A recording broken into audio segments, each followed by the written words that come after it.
Today we are going to explain foreigner movie The Sensuous Nurse। दोस्तों movie एक ठरकी बुड्ढे और नर्स के ऊपर बनी हुई है। मूवी में आप देखेंगे कैसे एक नर्स चौदम पट्टी का झांसा देकर बुड्ढे के सारे घर वालों को बुड्ढे से अलग कर देती है और बिना चौदम पट्टी करे ही बुड्ढे की सारी प्रॉपर्टी अपने नाम कर लेती है। दोस्तों नर्स ये सब कैसे करती है ये देखने के लिए वीडियो को एंड तक जरूर देखें। दोस्तों मूवी की शुरुआत में एक बुड्ढा बेड पर लेटा हुआ दिखाई देता है और उसकी तबीयत बहुत ज़्यादा ख़राब हो गई है। दोस्तों असल में इस बुड्ढे की वाइफ मर चुकी है और ये हफ्ते में 2 बार उसकी कब्र पर फूल चढ़ाने आता है और इस समय ये कब्रिस्तान की देखभाल करने वाले के घर पर पड़ा हुआ है। तभी कब्रिस्तान की देखभाल करने वाले आदमी की वाइफ बुड्ढे के भांजों को फ़ोन करती है और उसकी हालत के बारे में बताती है, जिसे सुनकर दोनों बहुत खुश होते हैं और घर की तरफ आने लगते हैं। जब दोनों भांजे कब्रिस्तान वाले के घर पहुंचते हैं वहां उसकी वाइफ इनसे कहती है प्लीज़ इस बुड्ढे को घर पर ले जाओ। तभी बेड पर बेनिटो को उस औरत की चड्डी दिखाई देती है, जिसे देखकर दोनों समझ जाते हैं बुड्ढा डेली कब्रिस्तान में फूल चढ़ाने क्यों आता था और जब उसकी रसमलाई कम पड़ गई तो उसने हफ्ते में 2 बार आना शुरू कर दिया। बेनिटो और गुस्तावो बुड्ढे को लेकर घर चले जाते हैं। यहाँ तो अलग ही नज़ारा देखने को मिलता है। यहाँ तो घर वालों ने बुड्ढे के मरने की पूरी व्यवस्था कर ली है और फादर को भी बुला लिया है और कब्र खोदने वाले को भी पैसे दे दिए हैं। थोड़ी देर बाद डॉक्टर आता है। वो हालत देखकर कहता है ये थोड़े ही दिनों के मेहमान हैं, आपको जितनी सेवा करनी है कर लो। डॉक्टर के सामने तो घर के सारे मेंबर बहुत दुखी होकर दिखाते हैं और डॉक्टर के जाते ही बेनिटो एक आदमी को कॉल करता है और उससे बुड्ढे की शराब की फैक्ट्री बेचने को कहता है। यहाँ हम व्यूअर्स को समझ में आ जाता है कि असल में ये लोग बुड्ढे के मरने का इंतजार क्यों कर रहे थे।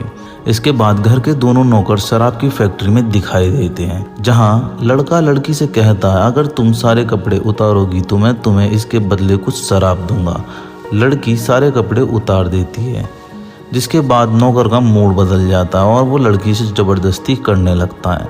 नौकर से बचकर नौकरानी बिना कपड़ों के ही भागने लगती है। उस समय बेनिटो भी फैक्ट्री में आया हुआ था। बिना कपड़ों के लड़की को देखकर बेनिटो घबरा जाता है और उससे चिल्ला कर कहता है तुम जल्दी घर पर चली जाओ। इसके बाद नौकरानी चुपचाप घर पर चली जाती है। 2 दिनों बाद मिस्टर कीच बेनिटो के पास आते हैं और कहते हैं तुम कब साइन करोगे। बेनिटो कहता है मैं तो कर दूंगा लेकिन बुड्ढा नहीं करेगा। मिस्टर कीच कहते हैं तुमने तो कहा था वो 2 दिन में मर जाएगा। बेनिटो कहता है हमें डॉक्टर ने ऐसा ही बताया था लेकिन आजकल के डॉक्टरों का भरोसा नहीं है। मिस्टर कीच कहते हैं तुम जल्दी कुछ व्यवस्था करो वरना मैं ये फैक्ट्री नहीं खरीद पाऊंगा। मिस्टर कीच के जाने के बाद ये लोग दोबारा डॉक्टर को बुलाते हैं और बुड्ढे का चेकअप करने के बाद डॉक्टर रूम के बाहर आता है और ये सब उसके पीछे पीछे होते हैं। डॉक्टर कहता है अब उनकी तबीयत में पहले से कुछ ज़्यादा सुधार है। ये सुनकर सबके मुंह आंडों की तरह लटक जाते हैं। डॉक्टर कहता है लेकिन आपको इनके पल्स रेट का ख्याल रखना होगा, अगर वो बढ़ता है तो इनकी जान दोबारा खतरे में आ जाएगी। अगले सीन में बेनिटो और गुस्तावो आपस में बात कर रहे होते हैं। गुस्तावो कहता है ये बुड्ढा ऐसे नहीं मरने वाला। तभी रूम में नौकरानी आ जाती है। बेनिटो नौकरानी से पूछता है क्या बुड्ढे ने कभी तुम्हें भी पेला है। नौकरानी कहती है जिस दिन इनकी वाइफ मरी थी और आप सब लोग नीचे रो रो कर अपनी आंखों से पानी बहा रहे थे तब वो मेरी गुफा में पानी बहा रहा था। तभी बेनिटो के दिमाग में डॉक्टर की बात आती है, जहां डॉक्टर ने कहा था बुड्ढे का पल्स रेट मत बढ़ने देना। बेनिटो कहता है हमें बुड्ढे का पल्स रेट बढ़ाने के लिए लुच्ची नर्स लानी पड़ेगी। बेनिटो की बात सुनकर सब बहुत खुश होते हैं और उसकी बात से एग्री होकर बेनिटो को बाहर भेज देते हैं। अगले सीन में बेनिटो लुच्ची नर्स ढूंढने के लिए दूसरे शहर जाता है। बहुत ढूंढने के बाद बेनिटो को एक हॉस्पिटल में लुच्ची नर्स मिल जाती है, लेकिन बेनिटो भी पूरा हरामी है।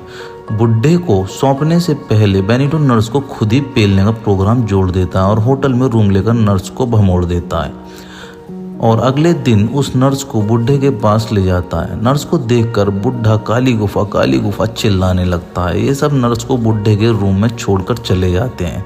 नर्स के आने से बेनिटो की साली खुश नहीं है। वो बेनिटो पर चिल्लाने लगती है और कहती है इसे जल्दी भगा दो वरना किसी न किसी दिन तुम इसे जरूर पेलोगे। यहाँ हम लोग समझ जाते हैं कि बेनिटो बहुत हरामी है और उसने अपनी साली इटालिया के साथ भी जुगाड़ सेट कर रखा है।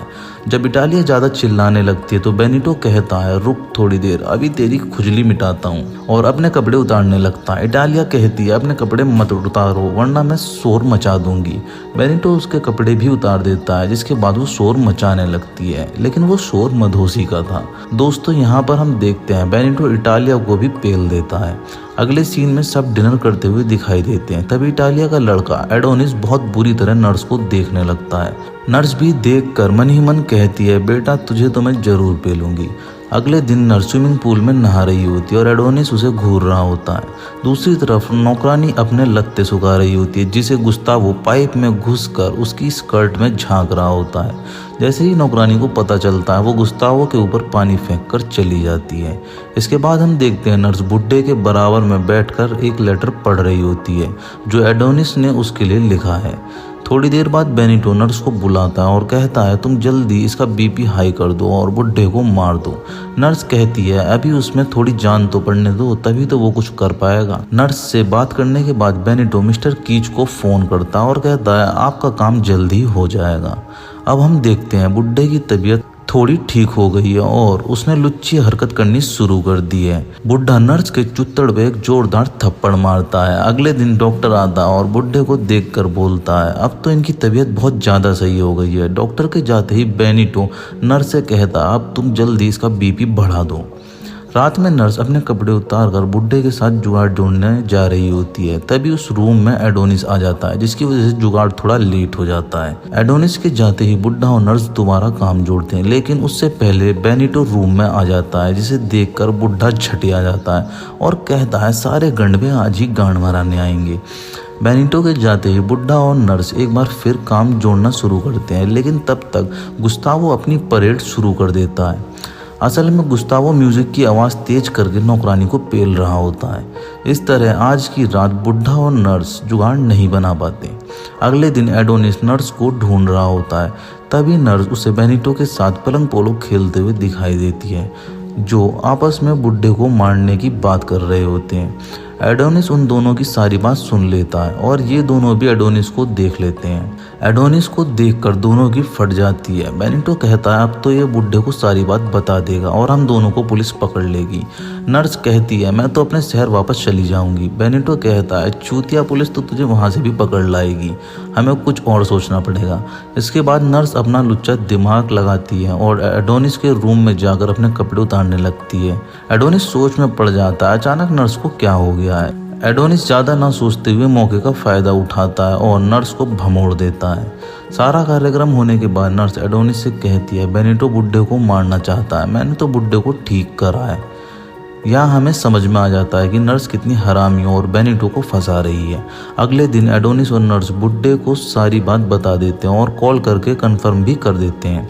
सारी बात पता चलने के बाद बुड्ढा इन सबको घर से निकाल देता है और नर्स से शादी कर लेता है। फर्स्ट नाइट पर बुड्ढा नर्स से कहता है चलो पलंग पोलो खेलते हैं, लेकिन नर्स कहती है डॉक्टर ने मना करा है, इससे तुम्हारा पल्स रेट बढ़ जाएगा।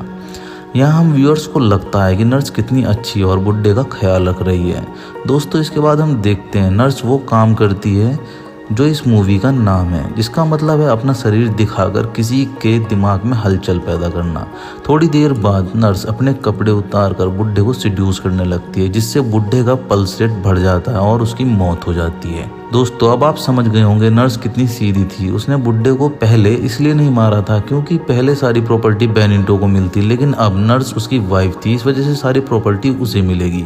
दोस्तों इसी के साथ मूवी खत्म हो जाती है। दोस्तों मूवी का कौन सा कैरेक्टर आपको सबसे हरामी लगा कमेंट बॉक्स में जरूर बताएं, और आप चैनल पर पहली बार आए हो तो चैनल को सब्सक्राइब जरूर कर लें और बेल आइकन दबाना ना भूलें, जिससे हमारी अगली वीडियो की नोटिफिकेशन आपको सबसे पहले मिल सके। तो दोस्तों जल्द मिलते हैं एक और धमाकेदार वीडियो के साथ।